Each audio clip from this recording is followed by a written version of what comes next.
The PS Vita, a successor to Sony's popular PSP, was released in early 2012, but the new model, known alternatively as the Vita 2000 or simply the Vita Slim, has finally come to US shores. This is Ed from TechSource, and let's take a closer look.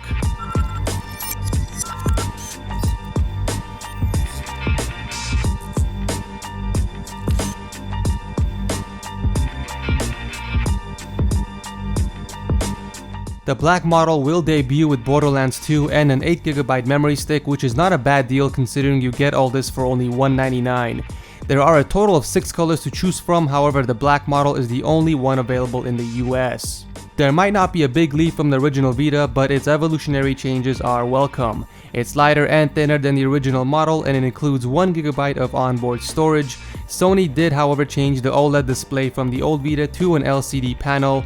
We will have to wait and see how that looks when we play with the device. So what's included with the PS Vita Slim, you may ask? Well, you came to the right place. Instead of the game disc, you will find the game code written on this, which you can redeem via the PlayStation Store. And here is the 8GB memory stick that comes with the PS Vita. Moving forward, we have a welcome booklet in 2 languages, followed by some more paperwork including the safety guide. For charging, you have your micro USB cable, power cable, and the power brick. Finally, we have the PS Vita. It definitely feels slimmer than the previous model, there is no question there. It feels as if I'm holding a very wide smartphone. It almost seems unnatural to me because of how slim it is. Maybe it's just me, but I prefer handheld consoles to be much thicker for a more comfortable grip. Design-wise, there aren't really any differences from the PS Vita. A 5-inch display sits in the middle, and on both sides are the same layout of buttons and analog sticks. They also brought over the 0.3 megapixel front-facing camera. On the bottom of the PS Vita, you have your micro USB port, which was converted from their proprietary charging port that they had in the previous models. You also have your headphone port and memory card slot. On top of the PS Vita are both triggers, volume buttons, game slot, the LED indicators, and the power button. The screen size, however, is the same, coming in at a resolution of 960 by 544, which might seem subpar by today's standards, but it is plenty for handheld gaming, and you will hardly notice the difference. Flipping the device over, we can see a newer layout of the touchpad along with the rear-facing camera up top. Unfortunately, like the last old Vita, the newer model still only accepts memory cards that are made by Sony, which is probably my biggest complaint with this device.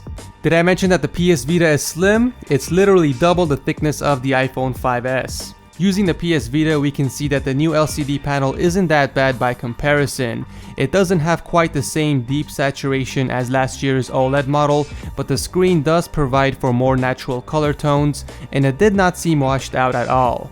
It's not an improvement over last year's model, but it's definitely not worse, it's just different. I have never really gotten into mobile gaming. I've always been the traditional console and PC gamer, but after using the Vita for a couple of days now, I can say that Sony has done a good job. I can stream my PS4 games as well as enjoy exclusive content that's only available on the Vita. The things that I hate about the Vita are the fact that I have to purchase Sony memory cards, which are overpriced, instead of buying aftermarket SD cards. And secondly, the comfort level is just not there for me. It's great that they made it slimmer, but people that have large hands will find it hard to get used to.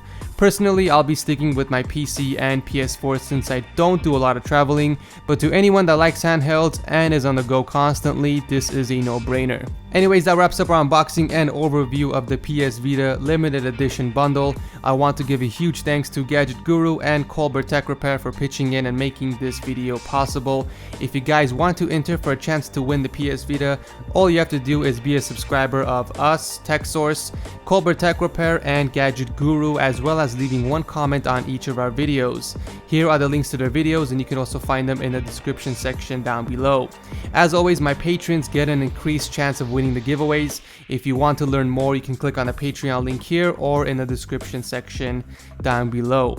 So to clarify once again, the requirements to enter are as follows: be a subscriber of TechSource, Colbert Tech and GadgetGuru, and leave one comment on each of the following videos.